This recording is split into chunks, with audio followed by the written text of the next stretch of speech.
Ako ang inyong Lolo Pael at ito ang aking kwento. Mambabarang si Yaya. Papasok pa lang si Yaya Felicidad sa main entrance ng airport ay tila naluluha na si Lola Alidia. Ganon din ang apo niyang sina Win at Victor. Uuwi na kasi ang 60 anyos na kasambahay sa probinsya kung saan to nakatira. Hindi man gusto ni Yaya Felicidad na iwanan ng pamilya Morales na hindi na rin siya itinuring na iba sapagkat halos kalahati ng buhay niya ay inilagi na niya rito. Kaya lang dahil na rin sa pagkakaroon niya ng sakit, ginusto na rin ni Yaya Felicidad na umuwi sa probinsya para makasama ang kanyang totoong pamilya. Doon kasi gustong ilaan ng matandang kasambahay ang nalalabi niyang oras na naiintindihan naman ni Lola Alidia pati na rin ang kanyang mga apo. Narinig niyo si Felicidad. Huwag kayo magpapasaway mga apo ha. Sige na at lumapit na kayo at magpaalam sa kanya. Nakatinginan muna ang magkapatid na kita sa mga mata ang kalungkutan. Pagkatapos ay magkasunuran silang lumapit sa matandang kasambahay. Pagkalaon ay naunang yumakap sa kasambahay ang panganay na 22 years old. Yaya Felicidad, thank you sa pag-aalaga sa amin ni Victor ha. Mamimiss ka namin ng sobra. Wala na akong kakampi sa bahay eh. Take care of yourself please at magpagaling ka po. Ngumiti ang matandang kasambahay at saka hinimas-himas ang ulo ng panganay sa mga alaga niya. Patango-tango lang siya sapagkat nagsimula ng tumulo ang kanyang luha habang nagsasalita si Win. Promise po, you are going to take care of yourself. Hihintayin ka po namin bumalik sa bahay ha. Or kami nila daddy at lolang bibisita sa'yo. Huwag ka na pong umiyak please. Naiyak na rin tuloy ako eh. Pakunwaring tumawa-tawa ang binata sapagkat ayaw niyang maiyak habang kaharap si Yaya Felicidad. Ang kaso lang, hindi pa man siya tapos magsalita ay pumalaho na sa pag-iyak ang bunso niyang kapatid na biglang yumakap sa nasabing kasambahay. Yaya Feli, kailangan po ba talaga kayong umalis? Paano na po kami ni Kuya? Wala nang sasama sa akin sa mga exhibit kapag busy si Lola. At saka, paano na rin po si Lola? You see, she's very sad right now. Sobrang nakakalungkot naman po, Yaya Feli. Dahil sa mga sinabi ng 20 years old na binatilyo, ay napahagulgol na rin ang matandang kasambahay pati na rin si Lola Alidia. Si Win naman ay maluha-luha na rin pero pinilit niya ang sarili na hindi maiyak. Sobrang mamimiss kita, Yaya Felicidad. Sabay na yumakap ang magkapatid sa matandang kasambahay habang sumasagana ang kanilang mga luha. Makalipas ang ilang minuto ay lumapit na si Lola Alidia na umiiyak lang ng tahimik. Tinapik niya ng mahina sa balikat ang mga apo at nang tumanggal na ang mga to sa pagkakayakap ay nagtungo na ang dalawang binata sa likuran kung nasaan si Ginoong Zero. Ang kanilang ama na nalulungkot din sa pag-alis ni Yaya Felicidad. Felicidad, basta alagaan mo ang sarili mo ha. Kapag may libreng oras, pangako, dadalaw ako sa iyo at isasama ko ang mga apo ko. Lalong naiyak ang matandang kasambahay dahil sa sinabing yun ng kanyang amo. Kung tutusin kasi ay hindi naman talaga kasambahay lang ang naging turing sa kanya ni Lola Alidia, kundi isang tunay na kapamilya, kapatid at kaibigan. Ang kasambahay na kasi ang naging katuwang na matandang ginang na nagpapalaki sa magkapatid dahil naging abala sa pagtatrabaho si Zero para sa kinabukasan nilang lahat. Tumahan ka na at pareho pang mamumugto mga mata natin.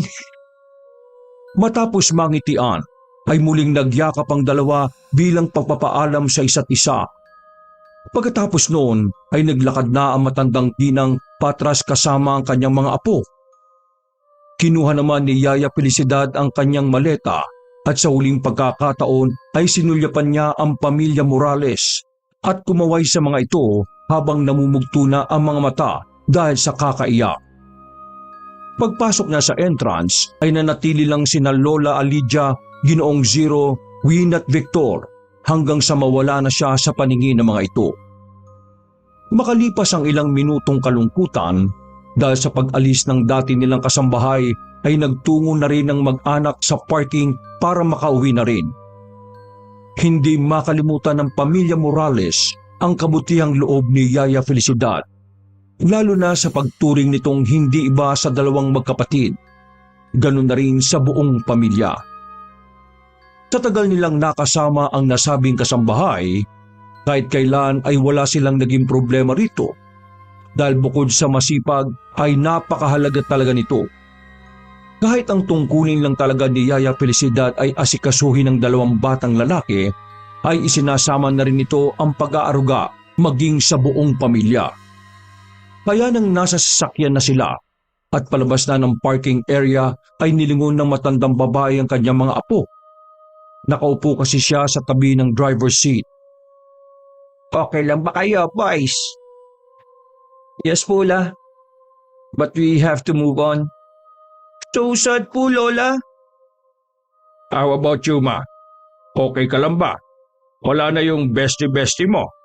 Pero sana kahit umalis na si Yaya Felicidad maging energetic ka pa rin, ha? Don't worry about me. Mabuti at uso na ngayon ang mga video call na yan. Turuan niyo ako para matawag-tawagan natin si Feliron sa probinsya, ha? I asked her kanina. Titingnan niya raw kung maayos na ang signal sa area nila. Sabi ko, tumawag na lang siya sa number natin at magpagawa siya ng social media account para makapag-usap kayo. Thank you so much, anak.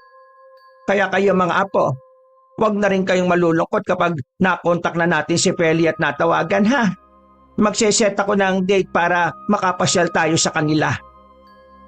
Kitang-kitang tuwa sa mga mata ng magkapatid pagkarinig nila sa sinabing yun ng kanilang lola. Makalipas ang ilang minuto, dahil sa na-traffic sila paglabas ng airport, kaya naman dumaan na lang muna sila sa isang fine dining restaurant para doon maghapunan. Maya-maya ay dire-diretso na ang biyahe dahil malayo pa ang kanilang uuwian. Eksakto 12:00 na ng hating gabi nang makarating ng bahay ang mag-anak. Ginising na lang ni Ginoong Zero ang kanyang ina at ang mga anak para makapasok sila pare-pareho ng bahay. Ito ang unang hating gabi nila na hindi kasama si Yaya Felicidad, kaya medyo hindi komportable ang magkapatid, lalo na si Victor na sanay sa presensya ng nasabing kasambahay. Pagpasok sa loob ng bahay ay naghiwa-hiwalay na ang apat. Paglabas ng sala, si Lola Alidia at Ginoong Zero ay nagtungo na sa kanilang silid na nasa iisang direksyon lang, habang ang magkapatid ay umakyat na ng hagdanan patungo naman sa kani-kanilang mga kwarto. Pagbukas ni Win ng pinto ng kanyang kwarto, ay sinilip pa niya saglit ang nakababatang kapatid na halata sa itsura na hindi pa rin okay. Okay ka lang, bro? Nag-ayos muna ng salamin ng binatang malabo ang mga mata bago tumugon. I don't know, kuya. Di pa ako sanay na wala si Yaya Feli. First night pa lang. Gusto mong itimpla kita ng gatas? Like nang ginagawa ni Yaya tuwing matutulog tayo? Are you sure? Okay lang sa'yo, kuya? Oo naman. Basta ngayong gabi lang, ha. Tapos bukas ikaw naman na magtitimpla.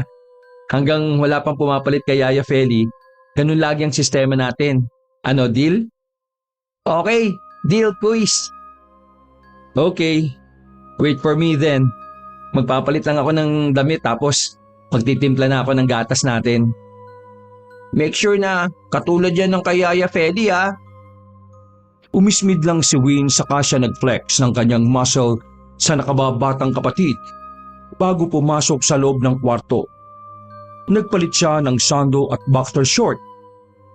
Makalipas lang ang ilang minuto ay lumabas na siya ng silid at nagtungo sa kusina para magtimpla ng gatas na palaging ginagawa ni Yaya Felicidad nung nandito pa ito sa kanila. Ni isang beses ay hindi pumalya ang kanilang kasambahay sa pagbibigay nito. Kaya talaga namang kahit mga binata na ay nakasanayan na rin talaga nila ang ganoon bago matulog. Nang matapos na, ay nilagay niya sa flat serving tray ang 2 baso ng gatas at kalmadong naglakad pabalik sa ikalawang palapag ng bahay. Bro, pabukas ng pinto! Hindi pa rin niya natatapos ang pagsasalita ay bumukas na ang pinto ng kwarto ni Victor. Here's your milk, delivery with love. Ang corny mo, kuya. Pagkakuha ng binatang malabo ang mga mata sa nasabing baso ay kaagad niyang tinikman ang basong naglalaman ng gatas. Not bad, kuis. Pero not good as Yaya Feli's milk. Whatever. Bukas, ikaw naman ang magtimpla. O sige, good night na. Good night, kuya. Thank you sa gatas. At least kahit papano, gumana ang pakiramdam ko. Kumaway na lang ang atletang binata habang nakangiti at pagkatapos noon, dumiretso na to sa kanyang silid at ininom na rin ng gatas bago mahiga at matulog. Pagsapit ng kinaumagahan, pagkagising na magkapatid ay halos magkasunuran lang silang bumaba ng dining area kung saan naaabutan nila ang kanilang tatay at lola na merong pinag-uusapan. Good morning, Dad. Good morning, Lola. Good morning po. What's our breakfast? Nagkatinginan sina Ginoong Zero at Lola Alidia na tila nag-uusap ang mga mata. Nang mapansin niyo ni Win ay sa kanya binalingan ng bunsong kapatid upang sagutin ang tanong nito. Ano ka ba, Tol? Matagal nang tumigil si Lola sa pagluluto, then si Daddy naman hindi marunong. Pero miss, wala pang nakaredy na almusal natin ngayon. La, kapag ganitong oras may nakaredy na si Yaya Feli. I'm sorry, Apo. Napagod ako kagabi kaya late na rin akong nagising.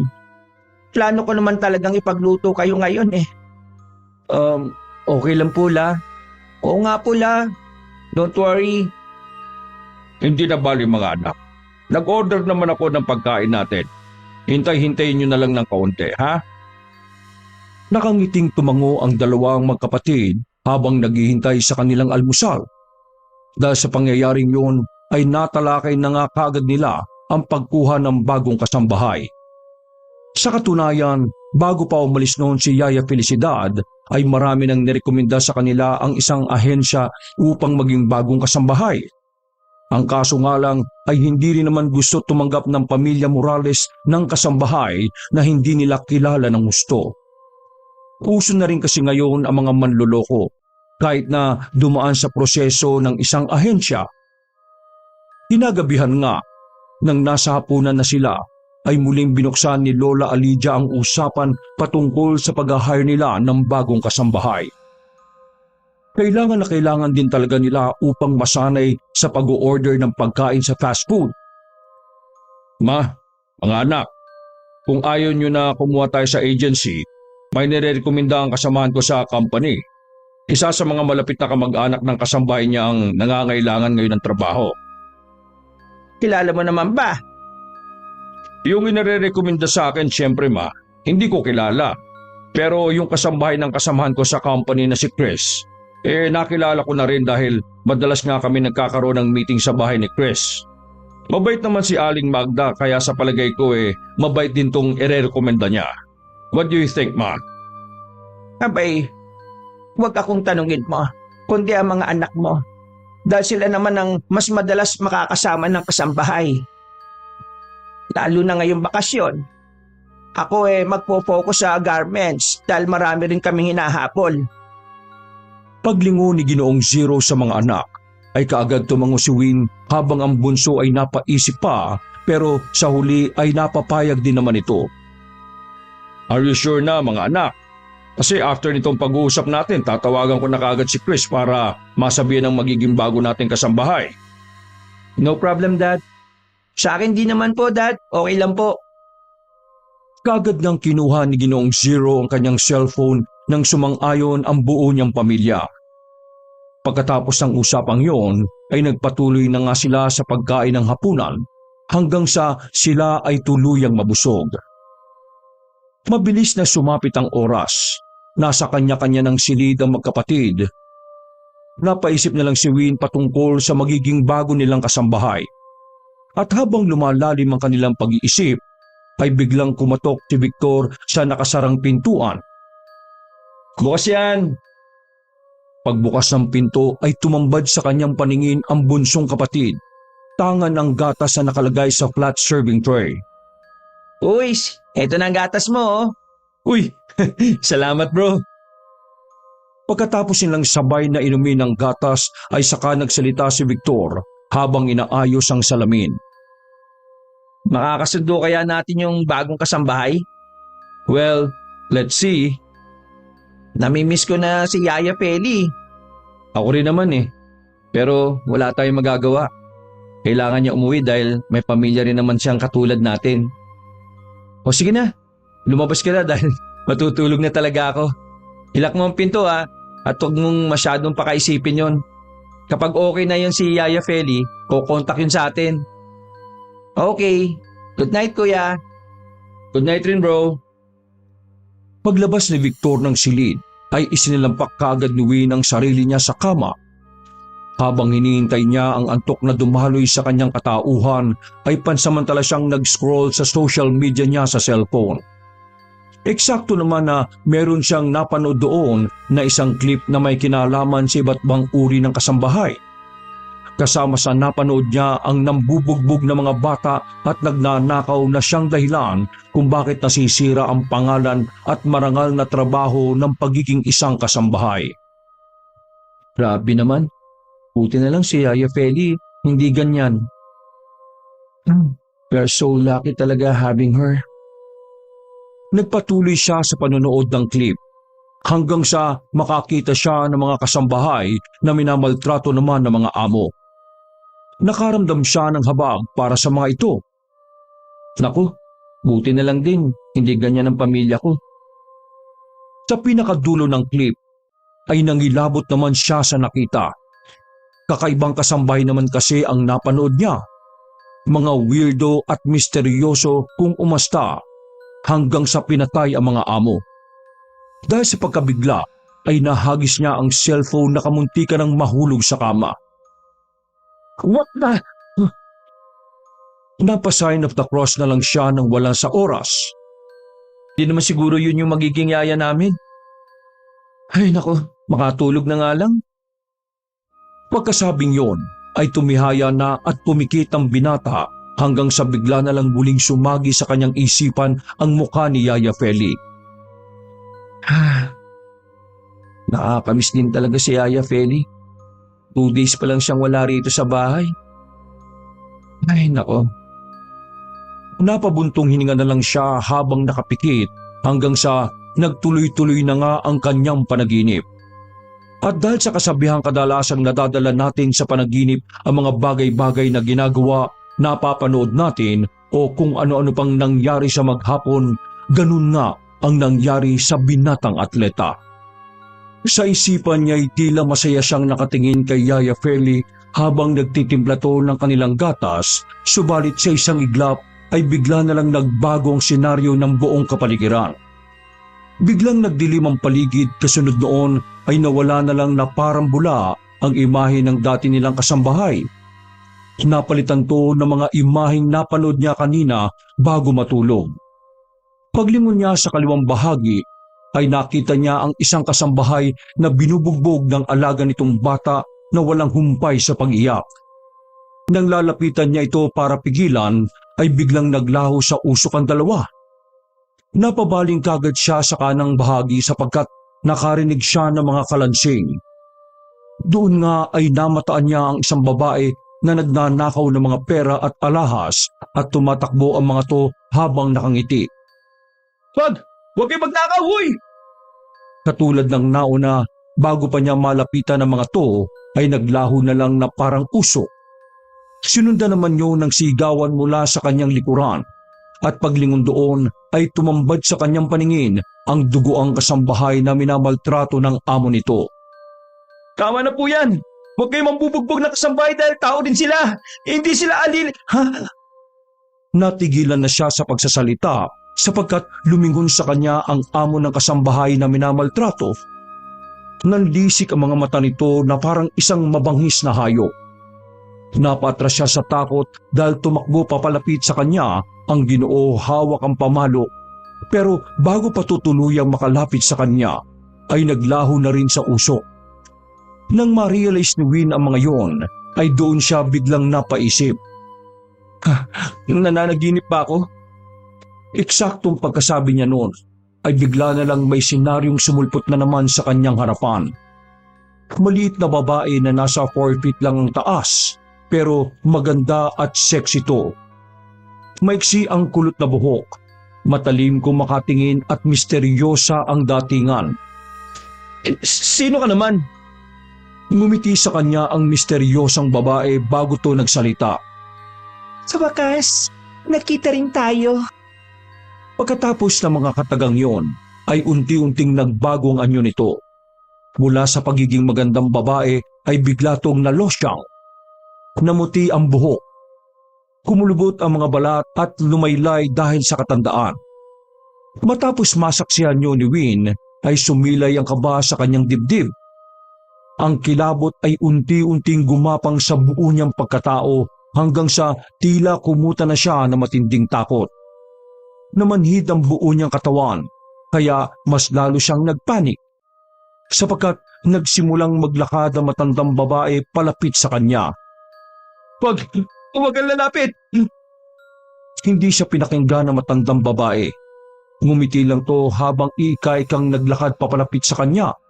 Dahilan para mas lalo siyang natensyon. Please, huwag kang lalapit! Daddy! Lola! Nang aabutin na siya ng matandang nilalang, ay napapikit na lang si Win at mabilis na napabalikwas ng bangon. Kamuntikan pa nga siyang mahulog sa kama dahil sa sobrang pagkabigla. Hingal na hingal siya at pawis na pawis dahil sa masamang panaginip na yon. Napahawak pa siya sa dibdib sapagkat dinig na dinig niya pa rin ang pagkabog ng kanyang puso dahil sa tensyong nangyayari. Buti, masamang panaginip lang. Putik yan. Akala ko mamamatay na ako eh. Kinuha niya ang cellphone at nang makitang 3:00 pa lang na madaling araw, ay muli siyang humiga hanggang sa muli ring nakatulog. Kinabukasan, pagkagaling ni Ginoong Zero sa opisina ay niyaya niya kagad ang mag-anak na gumayak para sunduin ang magiging bago nilang kasambahay sa bahay mismo ng katrabaho niyang si Mr. Chris. Pasado 5:30 ng hapon ay narating na nga nila ang bahay ni Mr. Chris at malugod silang pinaunlakan ng Ginoo. Naroon din ang kasambahay na si Aling Magda na siyang nagrekomenda sa magiging bagong kasambahay. Nang nakaupo na sila sa dining table at naghihintay ng pagkaing ihahain para sa kanila, ay tinawag na nga ni Mr. Chris ang babae. At pagkakita ni Win sa maliit, maganda at sexy na babae, ay napakunot-noo siya bigla, kasabay ng pagbulong sa sarili na narinig pala ng nakababata niyang kapatid. Parang nakita ko na siya. Ano yung kuya? Ha? Wala bro. Natigilan na sila sa pag-uusap sapagkat ipinakilala na ni Mr. Chris ang edad 40 babae na si Garita. Salamat paring Chris sa recommendation mo ha. Ma, mga anak, siya nga pala si Garita, ang magiging bago nating kasambahay. Nagkatinginan muna ang magkapatid bago magbalik ng tingin sa magandang babae. Pero sa kabilang banda pa rin ng isipan ni Win ay parabang nakita na niya kung saan ang nasabing babae. Saan ko ba siya nakita? Alam kong nakita ko na siya. Anak, Win, si Garita, magpakilala kayo. Opo, Dad. Ako po si Win. Saka tinapik ng atletang binata ang bunso niyang kapatid na tumayo rin at nagpakilala. Ako naman po si Victor. Magandang hapon po sa inyong lahat. Ako po si Garita. Malayong kamag-anak ni Tia Magda. Maraming salamat po sa pagtanggap niyo sa akin. Ako naman si Alida. Apo ko yan sina Win at Victor. At anak ko naman ang tatay nila na si Sir Zero mo. Ilang taon ka na ba, Neng? Parang ang bata mo pa para maging kasambahay. Kaka-40 ko lang po nung nakaraang buwan. Nagulat ang pamilya Morales at sabay-sabay na napatingin kay Mr. Chris na napapangiti lang sa kanila. In fairness hindi halata sa itsura mo, Neng Garita. Parang kaidaran mo lang ang mga anak ko eh. Oo nga. Anong sikreto mo para naman makapagpalit ako ng skincare. Dahil sa birong yon, ay pasimpleng nagtawanan ng lahat habang ang magkapatid ay nakatinginan ulit at hindi makapaniwala sa kanilang narinig.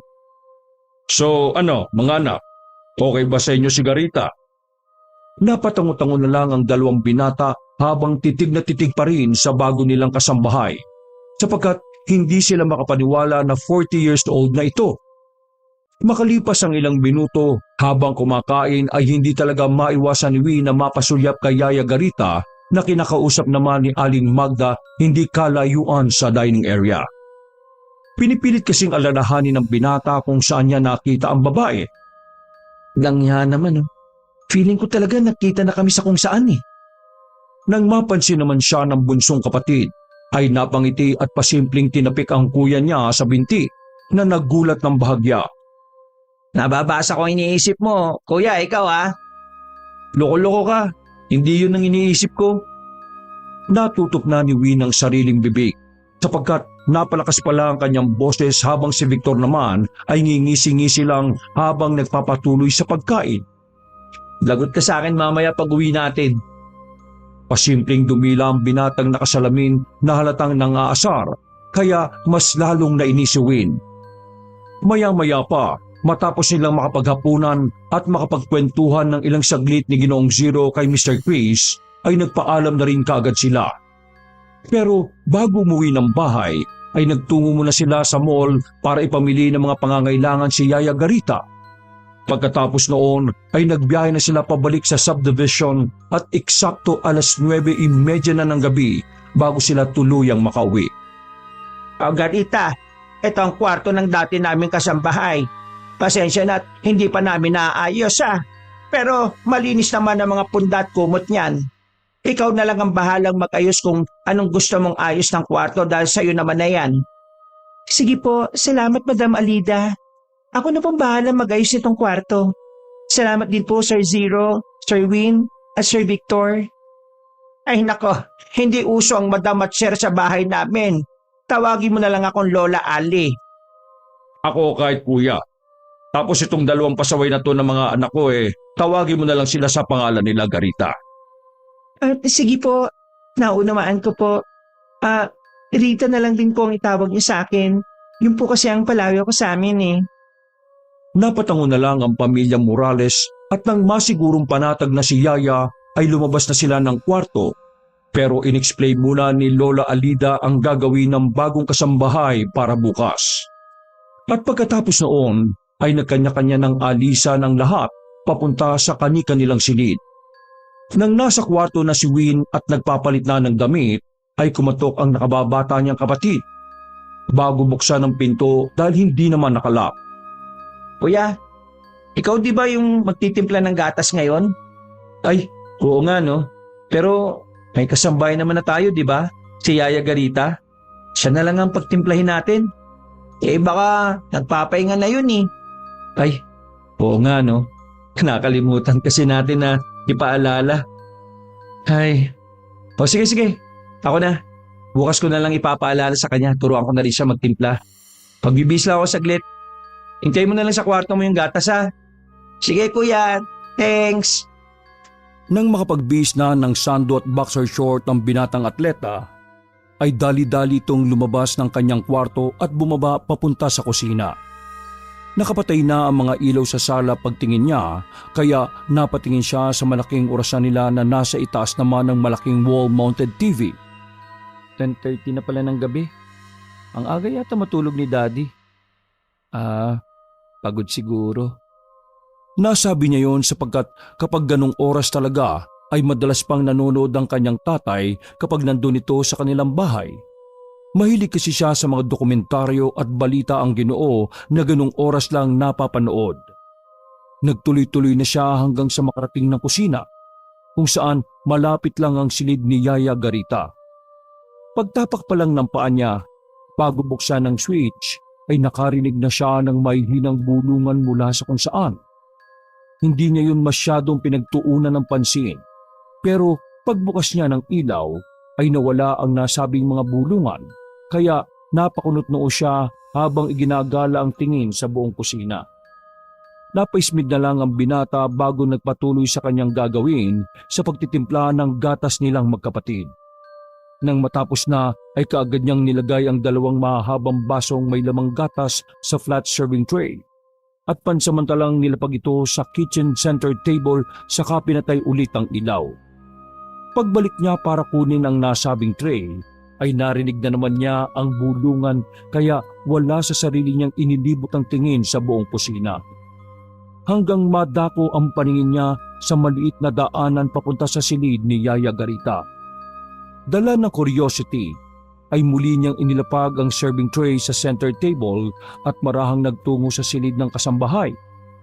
Gumilid siya at hindi pumwesto sa tapat mismo ng pinto. Mula sa kinaroroonan ay inilapit niya ang tenga para mapakinggan ng malinaw ang mga bulong na naririnig niya.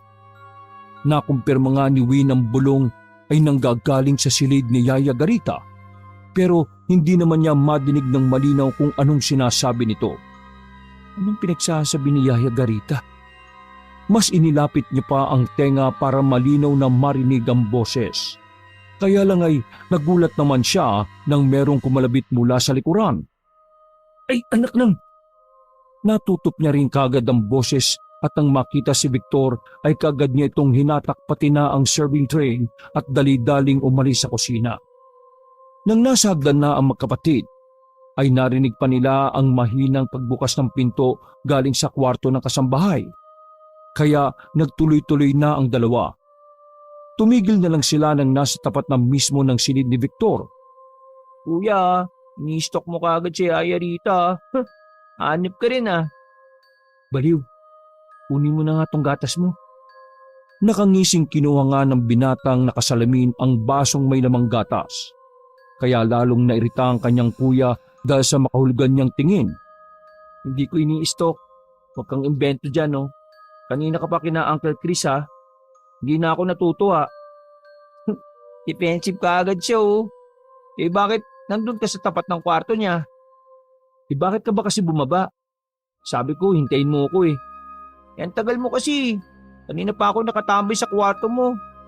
So, bakit ka nga nandun sa tapat ng kwarto ni Yaya Rita? Uy, kuya, mukha lang siyang bata pero 40 years old na yon ha. Daddy ka talaga kay Lola at Daddy kapag nalaman niya kalokohan mo. Ay naku, ewan ko sa'yo. Narinig ko kasing may bumubulong-bulong dun galing sa kwarto niya. Kaya pinakinggan ko. Tapos bigla ka naman dumating. Umismid lang ng nakakaloko si Victor. Bago uminom ng gatas at nang makakalahati na ay saka siya tumigil at tumalikod na sa nakatatandang kapatid. Bahala ka. Kwento mo yan eh. Ay naku, ewan ko sa'yo.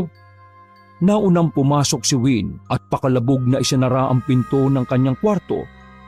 Pagkatapos noon ay sa kanya dire-diretsyong nilagok ang gatas at nang maubos na to ay galit niyang inilapag sa lamisita saka ay binulagsak ang sarili sa kama. Nakasimangot niyang ipinikit ang mga mata hanggang sa hindi niya namalayang nakatulog na pala siya. Makalipas ang ilang oras, naalimpungatan si Win sapagkat narinig niyang lumangit-ngit ang pinto ng kanyang kwarto. Napatihaya siya nang wala sa oras at pupungas-pungas na pinagmasdan ang taong nagbukas ng pinto. Nawala bigla ang antok niya nang makita si Yaya Garita na nakatayo sa nakabukas ng pinto. Nakangiti ito sa kanya pero ang tingin ay napakatalim. Dahil sa tingin at ngiting yon ay naalala niya kung saan niya nga ba nakita ang babae. Sa panaginip. Biglang sumilay ang kaba sa kanyang dibdib habang pinagmamasdan ng kasambahay na dahan-dahang lumalapit sa kanya. At katulad ng nangyari noong nakaraang gabi, ay tila namanhid na naman ang buo niyang katawan dahil sa takot kaya nagpanik na naman ang binata. Ikaw pala yun? Huwag kang lalapit, please! Bakit ka nakikinig sa kung anong ginagawa ko sa kwarto ko, ha? Matapos sabihin yon ay biglang nagiba ang itsura ng babae. Mula sa pagiging magandang babae ay tila nalosyang na naman ang mukha nito at lumaylay ang mga balat sa buong katawan lalo na sa mukha. Mas lalong nahintakutan si Win pagkakita sa pagbabagong anyo ng babae. Kaya pinilit niyang ikilos ang katawan kaya lang ay hindi niya namang maigalaw. Please, huwag kang lalapit! Please, tulong! Tulong! Nang hawakan na matandang Garita ang kanyang muka, ay biglang napabalikwas ng bangon si Win. Pagkamulat ng mga mata, ay pawis na naman ang kanyang katawan. Dinig na dinig niya ang malakas na mabilis na tibok ng kanyang puso, kaya naman napahawak siya sa dibdib. Pangungot na naman. Nang iangat niya ang ulo para tingnan ng orasan na nasa kanang bahagi, ay napadaan ang tingin niya sa pinto. Ganun na lang ang gulat niya nang makitang nakabukas na ang pinto ng kanyang silid. Ay, hayop naman. Dahil sa nangyaring yun ay kaagad niyang nilakang pinto. Binuksan ng ilaw at nagsumiksik sa kama. Hindi na siya nakatulog pa dahil sa takot na baka bumalik ang panaginip. Kung panaginip nga ba talaga ang nangyari. Pero sa kahihintay niya ring sumikat ang araw ay hindi rin niya namalayang nakatulog din na naman pala siya. Nagising na lang si Win matapos marinig ang magkakasunod na katok galing sa nakababata niyang kapatid. Upungas-pungas siyang bumangon at kagad pinagbuksan ng pinto si Victor. Good morning, kuya. Tara, almusal na tayo. Sinimangutan niya lang ito dahil naiinis pa rin siya sa pambubuyo ng binatang nakasalamin. Ito naman, tara na. Mag-ayos ka na. Pinagising ka rin sa akin ni Lola eh. Ito na. Susunod na ako. Maghilamos lang ako ng muka. Bilisan mo, kuya. Hihintayin kita. Mauna ka na. Bago pa matapos ni Win ang pagsasalita, ay pumasok na sa kwarto niya ang bunsong kapatid at sumalampak sa kama. What are you waiting for? Maghilamos ka na, kuya. Hindi ka nakaka-good morning bro ah. Makalipas ang ilang minuto ay sabay nang nagtungo ang dalawa sa dining area kung saan naabutan nila si Lola Elida na kumakain na ng almusal. Good morning po, Lola. Good morning po. Good morning mga apo. Umupo na kayo dito at mag-almusal dahil may sasabihin ako mamaya. Nakatinginan na magkapatid habang umuupo sa tapat ng dining table. Nang makita nila ang masasarap na ulam ay sabay pang napalanghap ang dalawa. Wow, favorite ko tong pritong bangus, Lola. Ito ring longganisa, saka skinless. Paborito ko. Plus itong mushroom soup. Si Yaya Rita po ba nagluto? Of course, alangan naman ako. Nasan po si Yaya? Pinalinis ko lang saglit ng kwarto ko dahil 3 araw na rin walang linis yon. Simula nang umalis si Feli. Apo, Queen, bakit hindi ka pa kumakain? Tumingin muna ang atletang binata sa kanyang lola at kapatid bago nagwika. Ito na po. May naalala lang po ako. Kagabi? Not funny, Victoria. Okay, huwag mag-away sa harap ng hapagkainan. Kumain muna kayo dahil pag-uusapan natin ang pagdalaw kay Feli since bakasyon nyo naman ngayon. Namilog ang mga mata ng dalawang binata sa tuwa matapos marinig ang binigkas ng kanilang lola. Tama ang narinig nyo. Bibisita tayo kay Feli. Kaninang umaga ay nakausap ko na siya. Maga talagang magising ang taong yon. Naistorbo tuloy ako. But anyway, okay naman siya ron at kinukumusta rin kayo. For the meantime, ako na lang muna ang kukontak sa kanya dahil kapag kayong dalawa lalo lang malulungkot ang tao. May sakit siya at bawal makaramdam ng kahit anong stress. Nakakatuwa naman pero sana gumaling na siya talaga. Hindi na halos natapos ng binatang nakasalamin ng pagsasalita dahil biglang dumating si Yaya Garita at sumingit sa usapan. Mawalang galang na po, Lola Ali. Nalinis ko na po yung pinapalinis nyo. May ipapagawa pa po ba kayo? Wala na. Pero itong mga apo ko baka magpapalinis ng kwarto nila. Lumingo na matandang babae kay Win na biglang umiling-iling. Halata sa mukha ng atletang binata ang pamumutla ng mukha matapos makita ang kasambahay. Bigla na lang kasing sumagi sa isip niya ang napanaginipan. Nang magtama pa ang mga mata nila at nang ngumiti si Garita ay tila ba nakaramdam siya ng kakaibang kilabot na ngayon niya lang naramdaman sa buong buhay niya. Para na naman siyang namanhid pero hindi niya ipinahalata ang takot na nararamdaman. Nag-focus siya sa pagkain at pag-inom ng tubig. How about you, Victor? Sige po, Yaya Rita. Hindi naman nakalak ang room ko eh. Kaya pakilinis na lang po please. Sige po, akit na po muna ako sa kwarto para maglinis. Sinundan lang ng tingin ni Win ang kasambahay habang naglalakad palayo. At nang mapansin na naman siya ng bunsong kapatid ay pasimple siya nitong siniko habang pangisi-ngisi. Kuya, tell me the truth. May nangyari kagabi, no? What the? Quinn, what did you just say? That's bad, Apo. Hindi ko naman kayo pinipigil na magsalita ng bad words pero wag dito sa hapagkainan. I'm sorry, Lola. Me too, Lola. Naasar ko kasi si Kuya eh. Sorry, Kuya Win I never meant to... Hindi na natapos ni Victor ang sinasabi dahil tumayo na ang kanyang kuya. La, isasabihin pa po ba kayo? Sa kwarto na lang po muna sana ako mag-aalmusal. No problem. Dala ang almusal ay nagtungo kagad siya sa kanyang kwarto at doon tinapos ang pagkain. Halata sa bawat pagsubo niya ang pagkainis dahil sa pang-aasar ng nakababata niyang kapatid. Please itong Victor na to. Nakakarami na sa akin eh. Ewan. Nang maubos ay lumabas din siya ng kwarto dahil nalimutan niya palang kumuha ng tubig. Dala ang pinagkainan, naglakad siya sa pasilyo subalit napahinto rin siya sa tapat ng pintuan ng silid ni Victor. Nakita niya naglilinis ng kwarto si Yaya Garita kaya pinagmasdan niya itong mabuti hanggang sa biglang lumingon sa gawin niya at ngumiti. Dahil sa takot ay nagmadali siyang naglakad palayo at nagtungo sa hagdan hanggang makasalubong na naman niya ang kanyang bunsong kapatid na paakyat. Kuya, sorry talaga Di na kita aasarin. Matagal tinitigan ni Win ng masama ang kapatid pero sa huli ay hindi rin siya nakatiis dito. Okay, just don't do it again Thank you, Kuis. By the way, ano ba kasi talaga nangyari kagabi Wait nga, kukuha lang ako ng tubig. Doon tayo sa kwarto mag-usap. I think you need to know this. Sige, kuya. Hihintayin na kita sa kwarto mo Okay. Nagmamadaling bumaba ng hagdan si Win at kumuha ng mainom na tubig. Pagkatapos noon ay umakyat din kaagad siya papunta sa kanyang silid.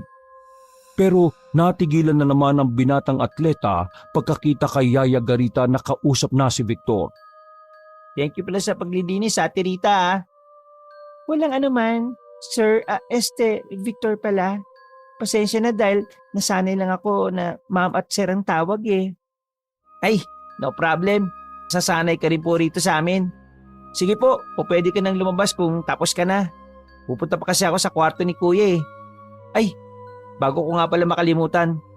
Tuwing gabi kasi, nakasanayan na naming uminom ni Kuya ng gatas.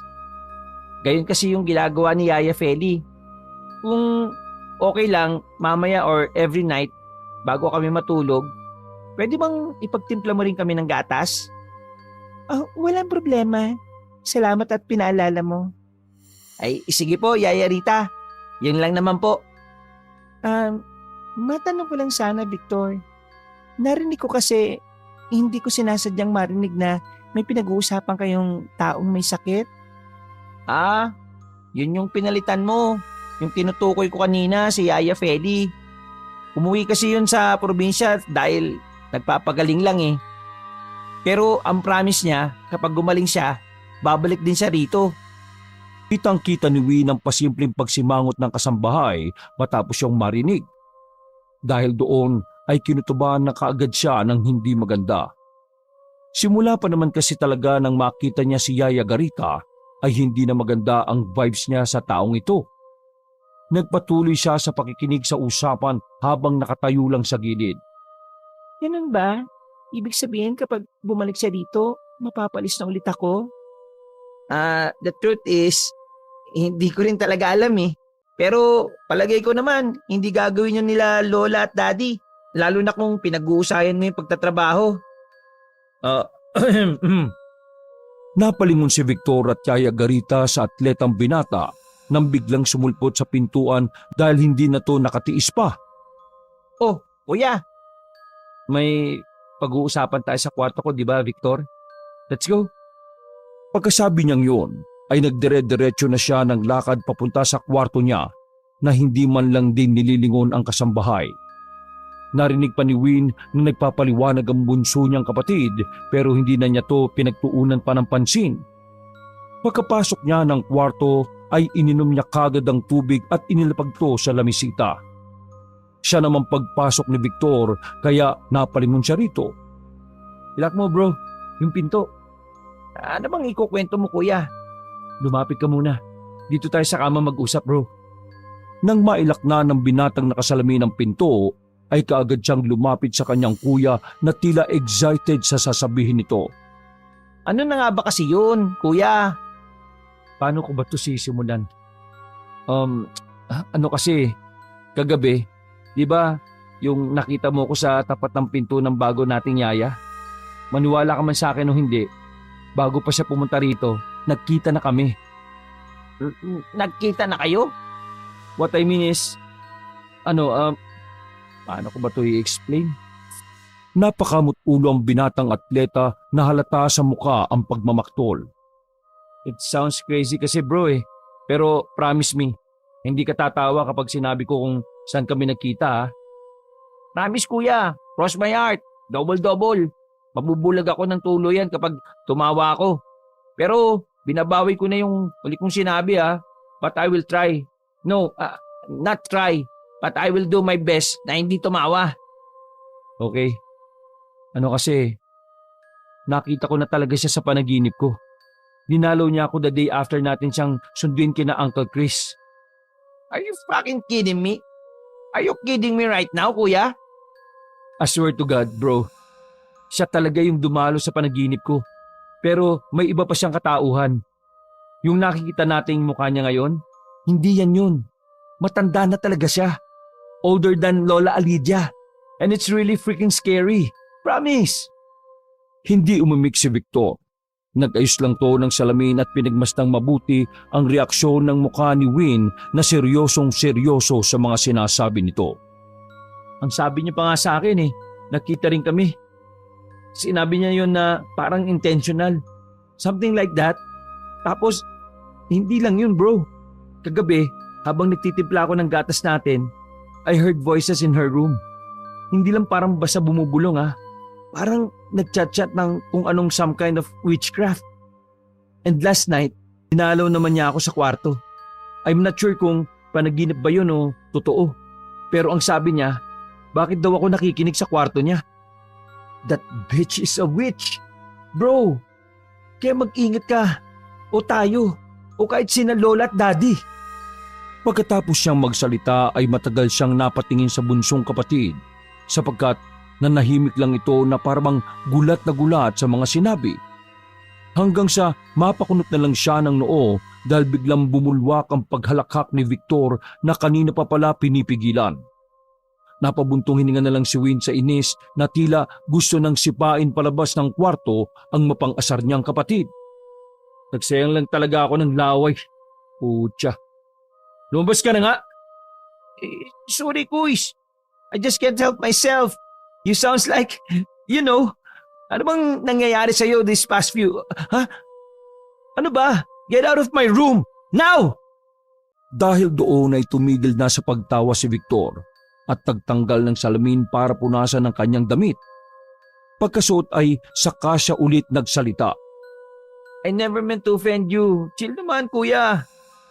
I said, get out of my room! Please leave me alone, Victor! Please!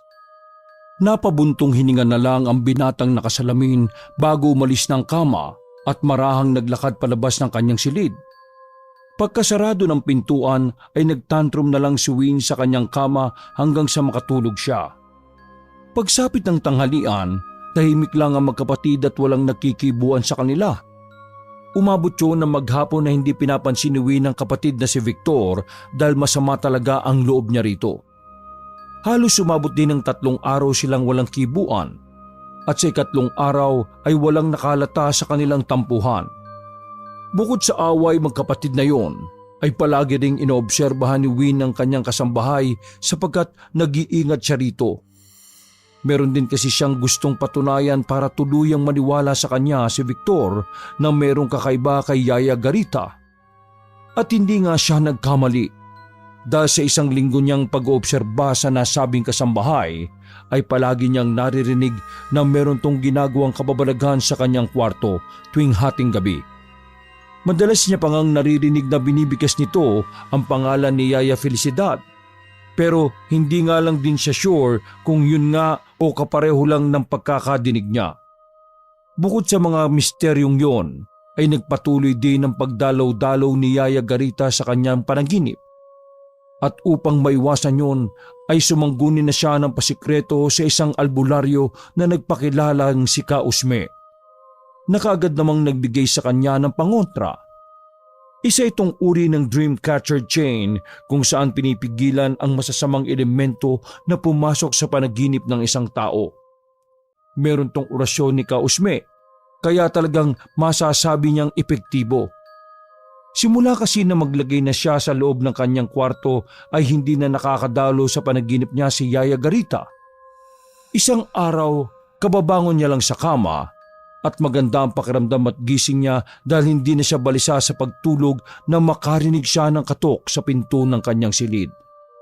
Hindi kaagad siya sumagot dahil si Victor lang naman ang alam niyang gumagawa noon at wala ng iba. Kuya, tawag tayo ni Lola. Baba na raw sa dining area. May sasabihin niya ata siya. I think about to sa bakasyon natin. Gising ka na ba?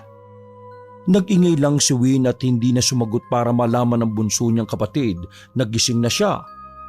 Pagkatapos noon ay nagdire-diretso na siya papuntang banyo at nagilamos ng mukha. Paglabas niya ng kwarto ay wala na ang nakababata niyang kapatid.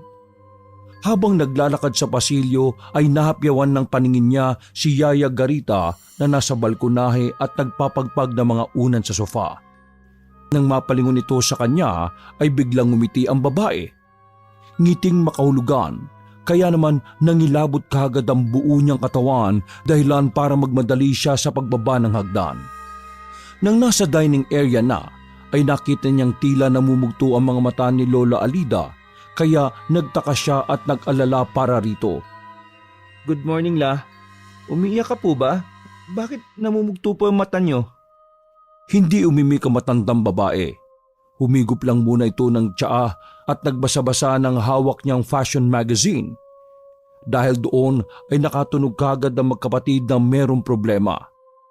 Alam kasi nila na kapag nagbabasa-basa ng fashion magazine ng kanilang lola, kundi ito stress, malamang ay may pinagdaraanan. Lola Alida, are you okay? Malungkot siyang pinagmasdan ng matandang babae habang marahang umiiling. Pagkalaon ay nilinis nito ang lalamunan sa pamamagitan ng pagpeke ng ubo bago magsalita. Patay na ang Yaya Felicidad ninyo. Tila nabingi ang magkapatid sa kanilang narinig habang ang matandang babae naman ay halata sa boses na nagpipigil lang ng pag-iyak. Noong nakaraang araw na nagsabi ako sa inyo na magbabakasyon tayo roon. Nagka-video call pa kami. Ang lakas-lakas pa niya.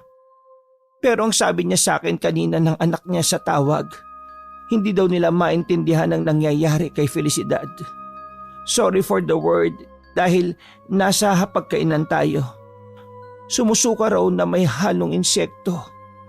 Ilang gabi raw yon. Pero magiging okay siya right after. Kaso kaninang madaling araw, hindi na kinaya ni Felicidad. I'm sorry mga apo. Wala nang Yaya Felicidad. I really feel sad right now. Nawalan ng gana ang lahat matapos marinig ang masamang balitang yon. Kaya halos maghapong naglugmok ang buong pamilya. Si Winnie ay nagkulong lang sa kwarto niya habang naluluhang inaalala ang masasayang araw na kasama ang pinakamamahal nilang kasambahay. Hindi rin kasi siya makapaniwala na gano'n ang sasapitin ni Yaya Felicidad. How this thing happened to Yaya Feli? Ano yung sinasabi kanina ni Lola? Muli niyang inalala mga sinabi ni Lola Alidia niya na siyang nag-trigger ng kamatayan ni Yaya Felicidad. Sorry for the word dahil nasa hapagkainan tayo. Sumusuka raw na may halong insekto. Ilang gabi yun, pero magiging okay siya right after. Kaso kaninang madaling araw, hindi nakilala ni Felicidad. I'm sorry, mga apo. Wala na ang Yaya Felicidad. I really feel sad right now. Sumusuka na insekto? Anong klaseng sakit yun? Natigilan na siya sa pagtatanong dahil kusa na lang pumasok sa isip niya si Yaya Garita. Lalo na ang mga gabi na naririnig niya tong tila nagpe-perform ng kung anong klase ng witchcraft ritual. Nasabi ko na nga ba hindi talaga maganda yung kutob ko sa babaeng yun Simula pa lang. Dapat malaman to ni Lola habang maaga pa. Eksakto ng gabing yon. Pagkatapos ng hapunan ay kaagad siyang nagtungo sa silid ng kanyang lola dahil hindi to sumabay sa kanila. Hinatiran lang to ng pagkain ni Yaya Garita. Kaya lang pagdating niya naman sa silid na matandang ginang ay naroon pa rin ang kasambahay. Nililigpit kasi nito ang ilang gamit na nasa maleta pabalik sa wardrobe. Nagkatinginan sila ni Yaya Garita nang ngumiti na naman sa kanya ng makabuluhan. Pero sa pagkakataong yon ay tila naging matapang si Win at pasimple niyang sinamaan ng tingin ang nasabing kasambahay. Lola Lydia, can I talk to you for a minute? Hindi kumibo ang matandang ginang. Nakaupo lang to sa eleganteng sofa habang pinipili ang iba niyang gamit. You and I, alone lang po? Ay, so sorry apo. Inaayos ko lang tong mga gamit na dadalhin ko para sa pagpunta natin sa lamay ni Yaya Felicidad mo. I can't talk to you right now. Pwede bang ipagpabukas na lang at medyo pagod din ang lola mo? Hope you understand, Apo Win. Napabuntong hininga si Win bago mapatingin kay Yaya Garita na nakangiti lang sa kanya habang nag-aayos ng gamit ng kanyang lola. Dahil doon ay napakuyom na lang ng kamay ang atletang binata bago bumulong sa hangin. Mais ka na rito, witch ka. Pagkasabi niyang yon ay biglang tumalim ang tingin sa kanya ng kasambahay at naging seryoso ang mukha nito na para siyang lalamunin ng buhay. Dahil doon ay nakaramdam na naman siya ng kakaibang kilabot pero hindi niya yun ipinahahalata. Nagtapang-tapangan siya para malaman ng kaharap niyang mangkukulam na marunong din siyang lumaban. Oh, please Apo, I can't really talk to you right now. Hinihintay ko rin ng daddy mo para makausap siya about sa pagbubuk ng flight natin. Sige po la, you need some help? Thank you so much pero kaya na namin to ni Yaya Rita. Napayukom na naman siya ng mga kamao matapos makita ang pasimpleng pagngisi ng kasambahay. Ayaw niya mang iwan ng kanyang lola na kasama to dahil nakukutuban niyang may binabalak na naman si Yaya Garita pero wala naman siyang magawa.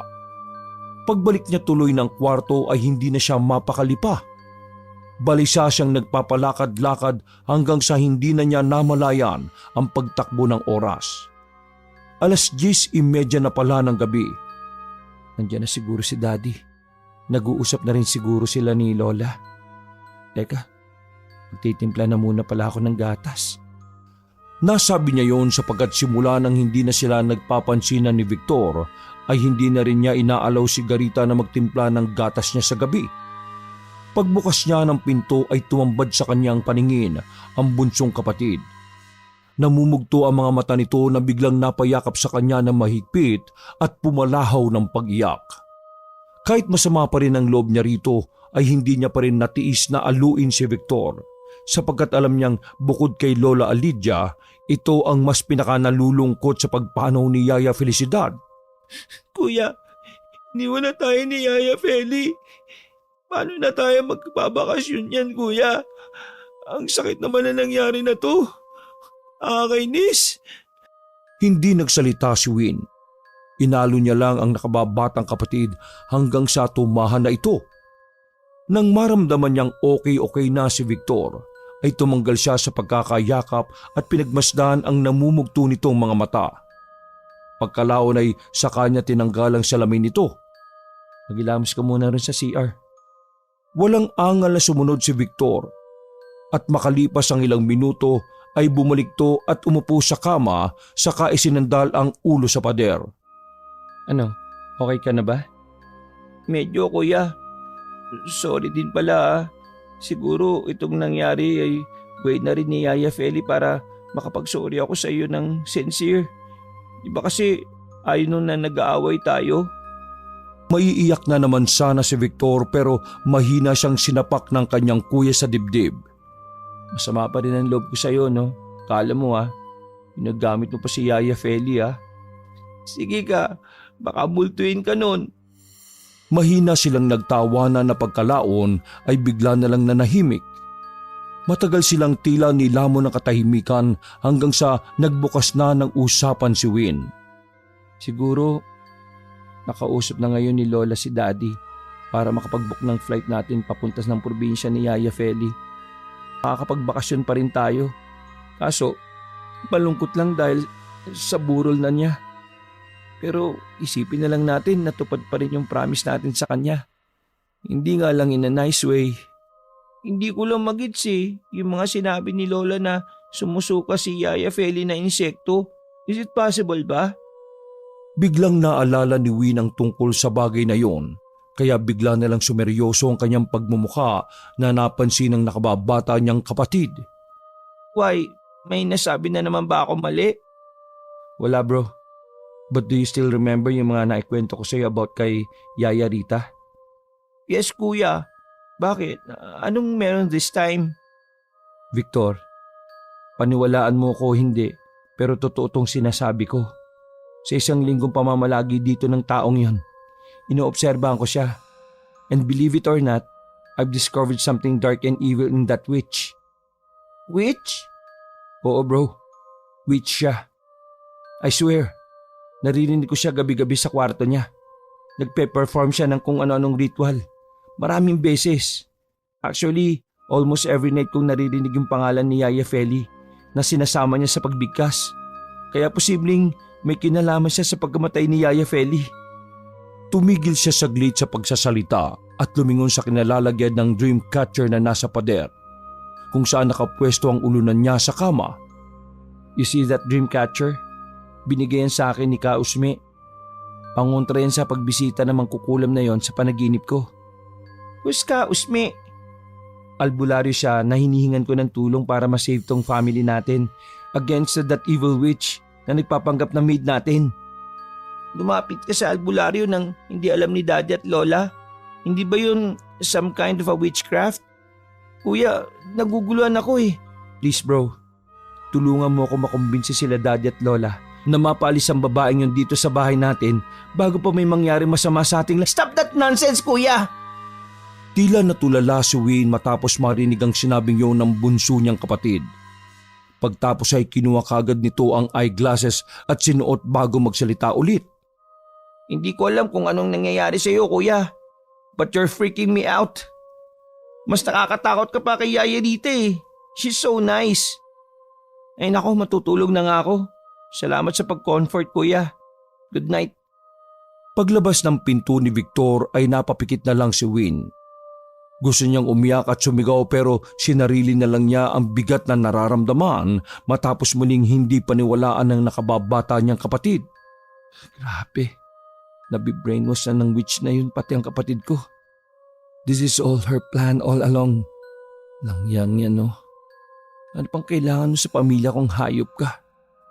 Habang nag-iisip siya ng plano kung paano mapapalis sa bahay nila ang alagad ng kadiliman, maya-maya pa, pagsapit ng eksakto 12:00 ng hating gabi, ay nakarinig na lang siya ng sigaw mula sa labas ng silid.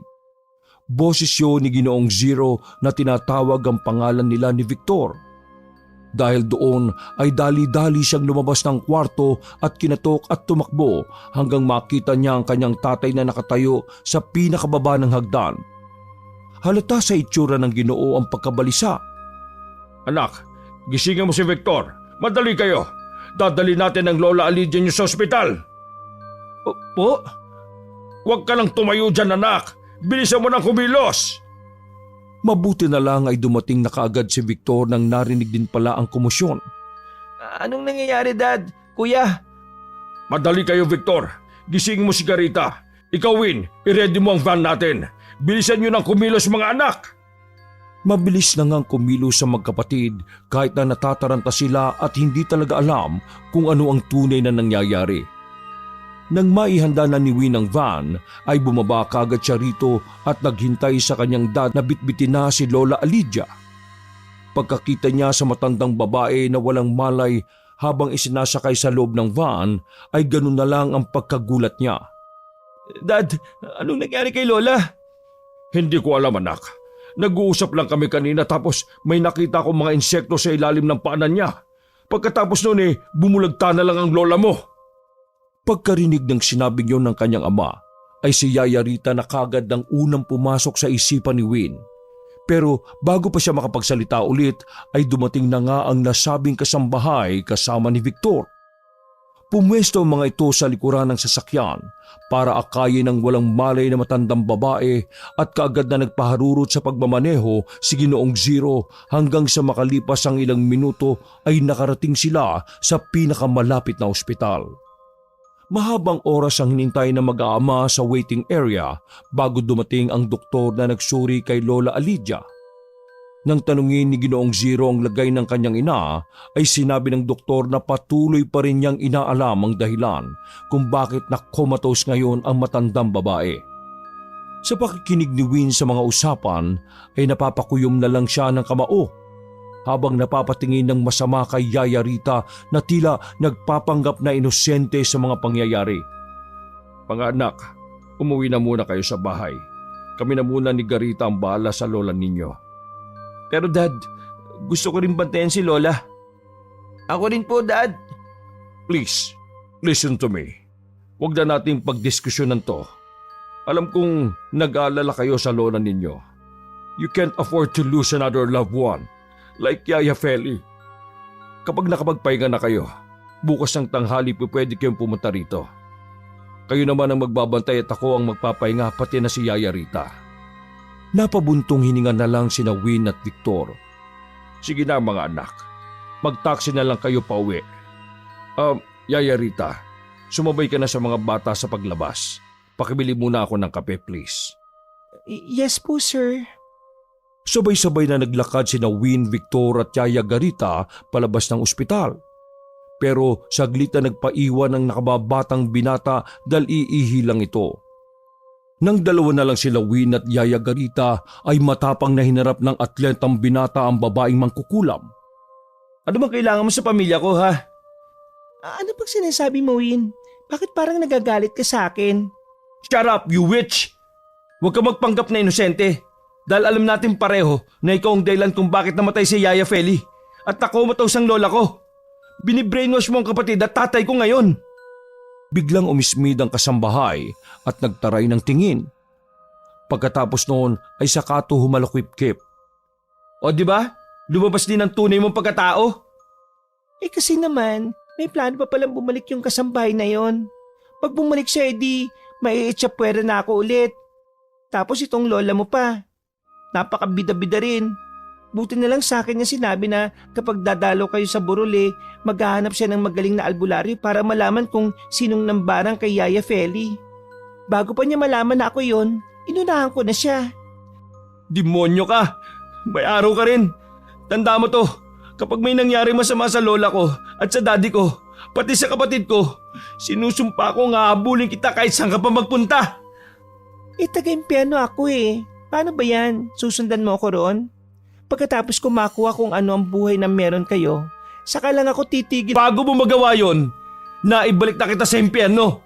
Itaga mo yan sa bato, mangkukulam! Hindi na nagawang makaribat pa si Yaya Garita sapagkat dumating na si Victor na walang kaalam-alam sa mga nangyayari. Pagsakay ng dalawa sa taxi, sa halip na dumiretso sa kanilang bahay, ay tinungo nila ang kinaroroonan ni Kausme na ikinagulat naman ni Victor at ikinagalit na rin. Pagkakita naman ng matandang albularyo sa nakababata niyang kapatid, ay hinawakan niya kaagad ang balikat ni Win at pinausog. Tumabi ka at tatanggalin ko lang ang puwing sa kapatid mo, Win. Puwing? Hindi na tumugon ng albularyo. May dinukot lang ito na kung anong uri ng itim na buhangin sa maliit na supot sa kanyang bulsa. At pagkatapos ay inihip niya yun sa mukha ni Victor na biglang nagkakawag pagkalaon. Ano pong nangyayari sa kapatid ko? Na-hypnotize mo siya, Win. Kumbaga sa term yung mga millennial na brainwash. Biglang nawalan ng malay ang binatang nakasalamin na nasalo naman kagad ni Win. Pagkatapos noon ay kagad niyang idinitalye sa matandang albularyo ang tungkol kay Yaya Garita. Kaya naman dali-dali silang nagbiyahe pauwi sa bahay. Alas 5 ng umaga pagka-uwi nila sa Morales residence, inigalang nila ang tulog na si Victor sa sofa at pagkatapos ay dumiretso kagad sina Win at Kausme sa silid ng kasambahay. Ano pong gagawin natin dito, Kausme? Sabi mo, dito mo naririnig na nag-uurasyon ng mambabarang. Kaya dito din natin siya pababagsakin. Mas madali silang mapapabagsak kapag ganon. Manood kang mabuti sa gagawin ko dahil baka dumating ang araw maisipan mo rin pag-aralan. Pwede kitang turuan. Napakibit balikat na lang ang atletang binata habang pinagmamasdan ng matandang albularyo sa mga ginagawa nitong hakbang. Nang handa na ang mga kagamitan, ay isa-isang sinindihan ni Kausme ang mga puting kandila. Gamit ang buhanging itim ay umukit siya sa sahig ng mga letra na siya lang ang nakakaunawa. Nag-Indian sit siya sa gitna ng 5 kandilang nakapalibot at pagkatapos ay nagsimula siyang magwika ng mga katagang siya lang din ang nakakaunawa. Nangilabot naman ang husto si Win habang pinakikinggan ang boses ng matandang albularyo na nag-iiba-iba na ang tinig. Makalipas pa ang ilang minuto, biglang bumigat ang enerhiya sa buong silid at nabalot sila ng dilim. Kahit pa nakasindi ang mga kandila. Hindi lang doon natapos ang katatakutan. Tumindi rin ang lamig na nararamdaman ni Win hanggang sa maya-maya pa nga ay napasigaw na nagsasalita si Kausme na ikinagulat niya. Ikaw na walang kwentang mambabarang, na naninira ng buhay. Hindi ko mapapalampas ang ginawa mong ito. Hindi kita bibigyan ng kahit na anong babala dahil hindi ako katulad ng iba na maawain. Ngayon pa lang, ibabalik ko na sa iyo ng 10 ulit ang sumpang iginawad mo sa mga taong inosyente. Pagkatapos siyang bigkasin yon, ay malakas din nilang narinig ang pagsigaw ni Yaya Garita. Mula mismo sa loob ng silid, tila nahihirapan to at nagmamakaawa hanggang sa unti-unting naglaho. Sa isang iglap ay muling gumaan ang pakiramdam ni Win. Lumiwanag na rin ang kapaligiran at nawala ang nakakakilabot na lamig. Pagtingin niya kay Kausme ay nakangiti na to sa kanya. Mahinang nilalang ang mangbabarang na yon. Kulang pa siya sa pagsasanay. Pero bago siya matuto ng husto, mamamatay na siya sa loob ng ilang araw. Tapos na, Win. Nagwagi ka katulad ng pangalan mo. Pagsikat ng araw ay isang himalang na ituring ng mga doktor ang biglang paggising ni Lola Alida. Kapalit naman noon ay ang panghihina ni Garita. Hindi na sumama ang mambabarang na Yaya papuntang Lamay sa probinsya dahil sa tindi ng iginawad na pagbabalik ng sumpa ni Kausme. Nang magbalik ang pamilya Morales galing sa probinsya ni Yaya Felicidad ay nabalitaan na lang nilang namatay na si Garita, na ayon sa balita ay pinutakte ng libo-libo at iba't ibang uri ng insekto. Wakas!